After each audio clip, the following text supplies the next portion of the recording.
So it's March 10th, and it's the day after the stock market crashed. The Dow was down over 2,000 points.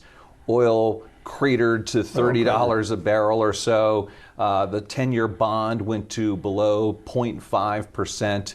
What the heck is going on, Warren Buffett? Well, I told you many years ago, if you stick around long enough, you'll see everything in markets. And it may have taken me to 89 years of age to throw this one into the experience. But you know, markets, if you have to be open second by second, they react to news in a big time way. I mean, it's not like the market for real estate or farms or things of that sort. So you have to have a price, assuming, of course, we hit the circuit breaker yesterday. But it still was. It wasn't October 19th, 1987, but it was it was an imitation anyway. And the combination actually of the coronavirus and what happened with oil over the weekend. I mean, that's a big 1-2 punch. Does this remind you of any other time? Well, I've certainly been a fair number of times when panic has reigned in Wall Street. And October 19, 1987, and the period around it. I mean, there was panic. At the close of business on Monday, October 19th, most of the specialist firms, which were important in those days on the New York Stock Exchange, were broke.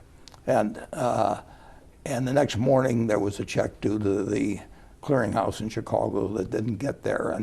And sometime late in the morning, a decision, I think Phelan had made the decision, we're going to stay open. But it was really close. That was, and of course the financial panic. There were,